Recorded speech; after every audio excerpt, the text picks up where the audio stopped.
नमस्कार भैया बहनों।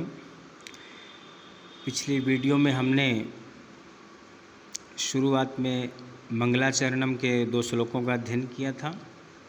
इसके पश्चात आज हम प्रथम पाठ सुभाषितानि का अध्ययन करेंगे। सर्वप्रथम सुभाषित जो शब्द है इसके अर्थ को हम समझेंगे। सु प्लस भाषित 2 शब्दों के मेल से यह शब्द बना है।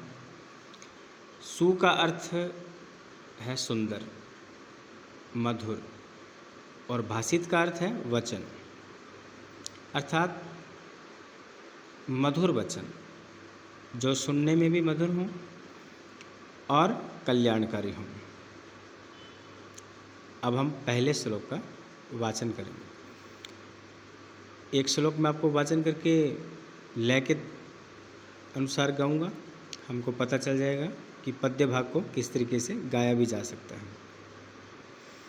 गुणागुण गेशो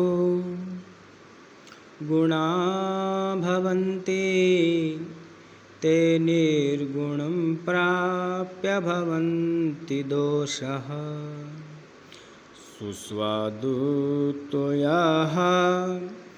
प्रभवन्ति नद्यः समुद्रमासाद्य भवन्त्यपेयाः। इस प्रकार से भैया बहनों पद्य भाग को गाया जा सकता है। अब प्रथम श्लोक का हिंदी अर्थ सुनेंगे कि गुण जो होते हैं वे गुणी व्यक्ति के पास ही शोभा देते हैं। अगर वे गुण बुरे व्यक्ति में आ जाएं तो वे दोष बन जाते हैं। जिस प्रकार से नदियों में बहता हुआ जल हमेशा मीठा होता है, वही जल जब समुद्र में आके गिरता है तो उसका जो स्वाद है वह खारा हो जाता है, यानी कड़वा हो जाता है। इसी प्रकार से यानी कि जो गुण हैं वह गुणी व्यक्ति में ही शोभायमान होते हैं। श्लोक नंबर 2 देखेंगे, इसको भी हम गाएंगे। साहित्य संगीत कला विहीनः साक्षात् पशुः पुच्छ विषाणहीनः तृणं न खादन् नपि जीवमानः तद्भागधेयं परमं पशूनाम्। इस श्लोक में बताया गया है कि जिन व्यक्तियों में साहित्य का ज्ञान नहीं है, संगीत का ज्ञान नहीं है, किसी प्रकार की कला भी नहीं है, ऐसे व्यक्ति बिना पूंछ और बिना सींग वाले साक्षात पशु के समान होते हैं। पशु भी अपना सौभाग्य मानते हैं कि ऐसे व्यक्ति चारा नहीं खाते, वरना उन्हें ये भी डर था कि हमारा भोजन भी हमसे छीन जाता। अर्थात जिन व्यक्तियों में साहित्य, संगीत और किसी प्रकार की कला अगर नहीं है तो वे व्यक्ति पशु के समान माने गए हैं। इसलिए व्यक्ति में इन गुणों का होना आवश्यक है। श्लोक नंबर 3 को हम पढ़ेंगे। लुब्धस्य नश्यति यशः पिशुनस्य मैत्री। जो लोभी व्यक्ति होता है उसका यश नष्ट हो जाता है। चुगलखोर व्यक्ति की मित्रता समाप्त हो जाती है।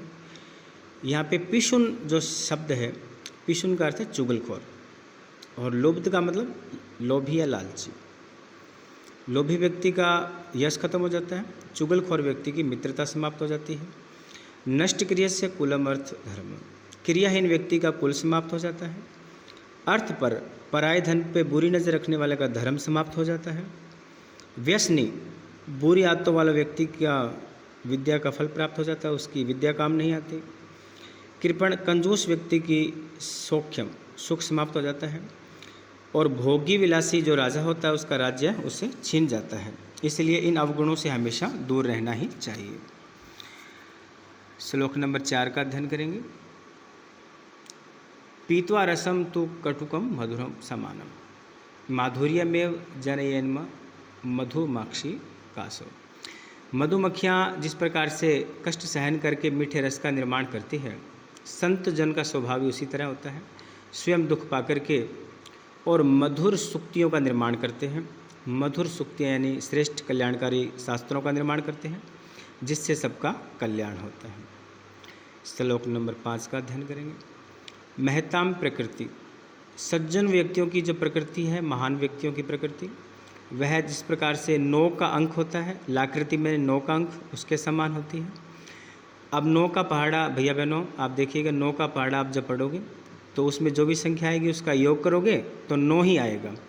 जैसे 9 एकम 9,